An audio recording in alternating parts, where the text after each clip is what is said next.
السلام علیکم ورحمۃ اللہ وبرکاتہ عزیز طلباء، السلام علیکم ورحمۃ اللہ۔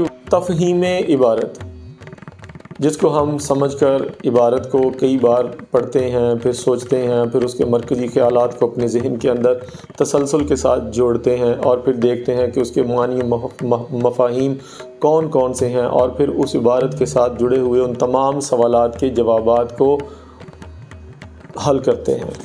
تو عزیز طلباء و طالبات، یہ جو سوال ہے یہ بہت ہی زیادہ اہمیت کا حامل اس لیے بھی ہے کہ اس میں طالب علم مجموعی طور پر 10 کے 10 نمبر پورے حاصل کر لیتا ہے۔ آج ہم آپ کی خدمت میں بہت ہی اہم امتحانی عبارات لے کر حاضر ہوئے ہیں، جو یکے بعد دیگرے ہر امتحان کے اندر، کبھی اینول میں، کبھی سپلیمنٹری میں، کبھی اینول میں، کبھی سپلیمنٹ میں، کبھی 2 عبارات، کبھی 4 عبارات، یہ بدل بدل کر وہی عبارات ہیں جو آپ کو امتحان کے اندر دکھائی دیں گی۔ اگر آپ پچھلے 5 سالہ پیپرز کو اٹھا کر دیکھ لیں تو دی گئی عبارات جن کا آج ہم اپنے اس لیکچر کے اندر تذکرہ کریں گے، یہ لیکچر اپنی ضخامت کے اعتبار سے تھوڑا سا لینتھی ضرور ہوگا، لیکن آپ کے لیے جو ہے وہ ایک بہت ہی خوبصورت تحفہ ہوگا۔ اگر آپ میرے اس لیکچر کو تحمل کے ساتھ، ایمانداری کے ساتھ اور دیانتداری کے ساتھ سنیں گے تو مجھے امید ہے کہ امتحانی عبارات کو آپ بہت ہی اچھے طریقے سے حل کرنے میں کامیاب ہو جائیں گے۔ تو میرے ساتھ جڑے رہیے گا، امتحانی عبارات کی طرف چلتے ہیں۔ مختلف انسان مختلف زبانیں بولتے ہیں۔ زبانوں کو ان کے ماہروں نے مختلف خاندانوں میں تقسیم کر رکھا ہے۔ ان میں 2 خاندان بہت مشہور ہیں، ایک سامی اور دوسرا آریائی۔ سامی خاندان میں عربی اور عبرانی وغیرہ شامل ہیں۔ آریائی خاندان میں نہ صرف پاکستان اور ہندوستان کی بہت سی زبانیں شامل ہیں، بلکہ یونانی، اطالوی، جرمن، فرانسیسی اور انگریزی زبانوں کا شمار بھی اسی خاندان میں ہوتا ہے۔ دراصل آریائی خاندان زبانوں کا بہت بڑا خاندان ہے، اور اس سلسلے کا کوئی دوسرا خاندان اس کی وسعت کی برابری نہیں کر سکتا۔ زبانوں کے آریائی خاندان کی شعاعیں پاکستان، ہندوستان، ایران، انگلستان اور یورپ کے مختلف ممالک تک پھیلی ہوئی ہیں۔ تو جی عزیز طلباء و طالبات، آپ نے اقتباس کی ریڈنگ کو سنا اور ہم نے اس کے تلفظ پر بھی غور کیا۔ تو آئیے اب ہم اپنے اگلے مرحلے کی جانب چلتے ہیں، جہاں پر اس اقتباس سے جڑے ہوئے سوالات کا ہم نے جواب دینا ہے۔ تو آئیے اب ہم اپنے جوابات کی طرف چلتے ہیں۔ جی تو عزیز طلباء و طالبات، آج کے اس اقتباس کا ایک خاص پہلو یہ ہے کہ آج ہم نے اس اقتباس کو ایک مکالماتی رنگ دیا ہے، جس میں سوال کروں گا اور میرے ساتھ طالبہ بیٹھی ہوئی ہیں جو آپ کو اس اقتباسات سے جڑے ہوئے سوالوں کے جواب دیں گی۔ تو آئیے ہم اپنے سوالات کی طرف چلتے ہیں اور جوابات کی طرف بڑھتے ہیں۔ پہلا سوال ہے، زبانوں کے 2 مشہور خاندان کون کون سے ہیں؟ زبانوں کے 2 مشہور خاندان ہیں، ایک سامی اور دوسرا آریائی۔ عربی اور انگریزی زبانیں زبانوں کے کس خاندان سے تعلق رکھتی ہیں؟ عربی کا تعلق سامی خاندان سے اور انگریزی کا تعلق آریائی خاندان سے ہے۔ آریائی خاندان کی جن زبانوں کا اقتباس میں ذکر کیا گیا ہے، ان کے نام لکھیے۔ آریائی خاندان میں جن زبانوں کا ذکر کیا گیا ہے وہ پاکستانی اور ہندوستانی زبانوں کے علاوہ یونانی، اطالوی، جرمن، فرانسیسی اور انگریزی وغیرہ ہیں۔ جی تو بیٹا، اب آپ نے جواب دینا ہے کہ دنیا کے کون کون سے ممالک ایسے ہیں جہاں آریائی خاندان کی زبانیں بولی جاتی ہیں؟ پاکستان اور ہندوستان کے علاوہ ایران، انگلستان اور یورپ کے تمام ممالک میں بھی آریائی خاندان کی زبانیں بولی جاتی ہیں۔ جی تو بیٹا اب ہم اس اقتباس کے آخری سوال کا جواب آپ سے لینے کی کوشش کرتے ہیں، تو بتائیے گا ذرا، ہماری قومی زبان اردو کس خاندان سے تعلق رکھتی ہے؟ ہماری قومی زبان اردو کا تعلق آریائی خاندان کی زبانوں سے ہے۔ بہت خوب۔ جی عزیز طلباء و طالبات، آپ نے دیکھا کہ ہم نے اس اقتباس سے جڑے ہوئے تمام سوالوں کے جوابات لے لیے ہیں اور ذہن نشین کر لیے ہیں۔ تو آئیے اب ہم دیکھتے ہیں کہ ہم نے امتحان کے اندر اس کی پریزنٹیشن کس طرح سے کرنی ہے۔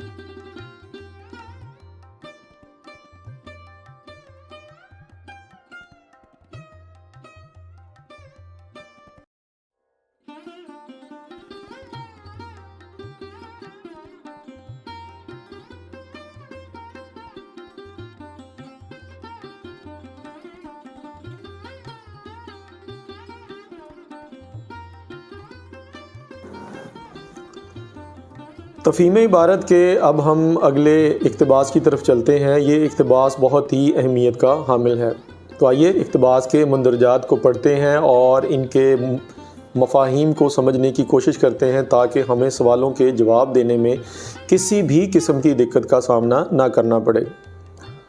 ہم اثروں اور ہم چشموں کی رقابت پرانی چیز ہے۔ اب ہم اثر کون ہوتے ہیں؟ یہ وہ لوگ ہوتے ہیں جو آپ کے زمانے میں آپ کے ساتھ ساتھ زندگی بسر کرتے ہیں۔ رقابت کہتے ہیں دشمنی کو، رقابت حسد کو بھی کہہ سکتے ہیں۔ رقابت جو ہے وہ دل کے اندر جو وہ پلنے والی ایک چھوٹی چھوٹی سی جو وہ چنگاریاں ہوتی ہیں، اس کو بھی آپ کہہ سکتے ہیں۔ جہاں تک مجھے ان سے گفتگو کا موقع ملا، گفتگو بات چیت اور بعض اوقات چھیڑنا، مثلاً کسی کو کہہ دینا کہ جی وہ تو آپ کے بارے میں ایسی بات کرتے ہیں، وہ فلاں جو ہے اس نے آپ کے بارے میں ایسی بات کی ہے، اس نے آپ کی شاعری کے اوپر یہ تنقید کی ہے، اس نے آپ کی نثری حصے کے اوپر یہ خیالات کا اظہار کیا ہے۔ تو مصنف کیا کہتا ہے؟ یہ مولانا محمد حسین آزاد صاحب جو ہے وہ کہتے ہیں کہ مولانا الطاف حسین حالی کو ہم نے چھیڑ کر دیکھا، کرید کر دیکھا اور ان کی تحریریں پڑھنے کا اتفاق ہوا۔ مولانا اس عیب سے بری معلوم ہوتے ہیں، مراد ان کے اندر ایسی کوئی برائی نہیں پائی جاتی۔ محمد حسین آزاد نے مولانا شبلی کی کتابوں پر کچھ ایسے اچھے تبصرے لکھے ہیں اور جو باتیں قابل تعریف تھیں ان کی دل کھول کر داد دی ہے، مگر ان بزرگوں میں سے کسی نے مولانا کی کسی کتاب کے متعلق کچھ نہیں لکھا۔ لاہور میں کرنل ہال رائٹ کی زیر ہدایت جو جدید رنگ کے مشاعرے ہوئے، ان میں آزاد اور حالی دونوں نے تب آزمائی کی۔ تب آزمائی سے کرنا مراد ہے کہ انہوں نے لکھا کہ جو کرنل ہال رائٹ تھا انہوں نے جدید رنگ کی نظموں کے اوپر ایک نئی جہد شروع کی، تو مولانا حالی اور آزاد نے اپنی کوشش کی، تب آزمائی کی، اپنے قلم کو اس طرف لانے کی کوشش کی، یعنی لکھا انہوں نے۔ اور یہ کیا لکھا انہوں نے؟ وہ یہ تھا، جو نظمیں لکھیں وہ برکارت، حب وطن، نشاط امید، اس زمانے میں، کس زمانے میں؟ کرنل ہال رائٹ کے زمانے میں یہ نظمیں جو تھیں یہ لکھی گئیں۔ آزاد، یہ مولانا محمد حسین آزاد کی بات ہو رہی ہے، اپنے رنگ میں بے مثال نثار، یہ لفظ نثار نہیں ہے، نثار پڑھیں گے تو یہ نام ہو جائے گا، اگر نثار پڑھیں گے تو اس کا مطلب یہ ہے کہ نثر لکھنے والا، مضامین لکھنے والا۔ اپنے رنگ میں بے مثل نثار ہیں مگر شعر کے کوچے میں ان کا قدم نہیں اٹھتا۔ مراد یہ کہ مولانا محمد حسین آزاد کو اگر آپ کہیں کہ آپ شعر لکھ دیں تو میرا نہیں خیال کہ وہ انہوں نے شعر لکھا ہوگا، اگر لکھا ہوگا تو وہ شاید وہ اپنے مفاہیم کے اندر پورا نہیں اترا ہوگا۔ تو لہٰذا ان کے جو ہم اثر ہیں وہ یہ کیا کہتے ہیں کہ وہ کبھی بھی ان کا شعری کوچے کے اندر قدم نہیں اٹھا، مراد انہوں نے کبھی شعر نہیں لکھے۔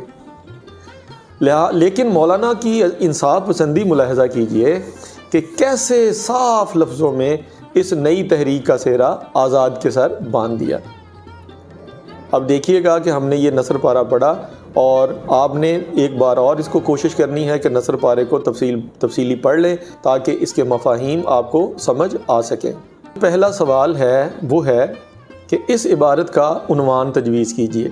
اب پوری عبارت ہم نے پڑھی ہے اور اس پوری عبارت کو پڑھنے کے بعد ایک ہی خیال ہمارے ذہن میں آتا ہے کہ یہ ساری کی ساری عبارت جو ہے یہ مولانا الطاف حسین حالی کے اندر پائی جانے والی خصوصیات کے حوالے سے ہے۔ تو آئیے ہم اس کا ایک مختصر سا عنوان تجویز کرتے ہیں اور وہ عنوان ہے مولانا الطاف حسین حالی کے اوصاف حمیدہ۔ پوری عبارت کے اندر مولانا سے مراد کون سی شخصیت ہیں؟ تو ہم اپنے پہلے سوال کے اندر بھی اس بات کا جواب دے چکے ہیں کہ یہ پورے کا پورا نثر پارہ یہ تفہیم عبارت الطاف حسین حالی کے بارے میں ہے، لہٰذا ہم کہہ سکتے ہیں کہ اس عبارت میں مولانا سے مراد مولانا الطاف حسین حالی ہیں۔ اب ہم تو تیسرے سوال کا جواب ہم کچھ اس طرح سے لیتے ہیں کہ ہم چشموں اور ہم اثروں میں کچھ نہ کچھ رقابت ضرور ہوتی ہے، یعنی شاعر کا دشمن، نقاد کا دشمن، نثر نگار کا دشمن۔ ہم پیشہ لوگ جو ہیں وہ اپنے ہم پیشہ لوگوں کے ساتھ جیلسی، حسد، بغض، اناد جو ہے وہ رکھتے ہیں۔ تو فارسی میں اس کے لیے ایک بہت ہی خوبصورت ایک محاورہ ضرب المثل جو ہے وہ استعمال کی جاتی ہے، اور وہ کیا ہے؟ بود ہم پیشہ باہم پیشہ دشمن، یعنی ہم پیشہ کا دشمن ہوا کرتا ہے۔ لیکن عزیز طلباء و طالبات، مولانا الطاف حسین حالی اس قسم کی کسی بھی بری عادت میں ملوث نہیں تھے۔ اب اگلا سوال ہے کہ جدید رنگ کے مشاعروں میں کس قسم کی نظمیں پڑھی جاتی تھیں؟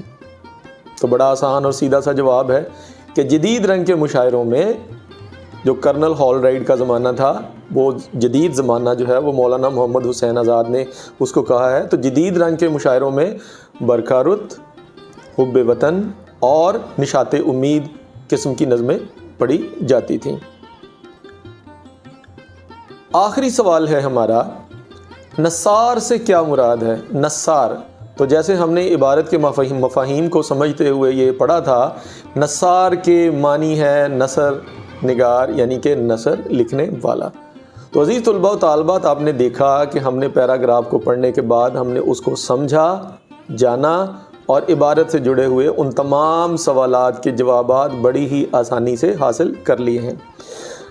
اب ہم اگلے نثر پارے کے اندر ہم آپ کو باقاعدہ طور پر ایک اور اہم امتحانی عبارت کے بارے میں بتائیں گے کہ جو امتحانی نقطہ نظر سے بہت ہی اہمیت کی حامل ہے۔ تو آئیے اگلی عبارت کی طرف چلتے ہیں۔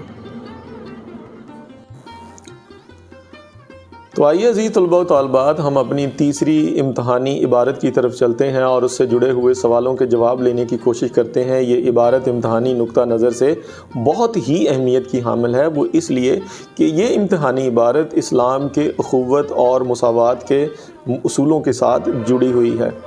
تو آئیے عبارت کو پہلے پڑھتے ہیں اور پھر اس کے مفاہیم کو جاننے کی کوشش کرتے ہیں تاکہ ہم بڑی بآسانی اس سے سوالوں کے جواب حاصل کر سکیں۔ اسلام نے لفظ قوم کے معنی بدل دیے ہیں۔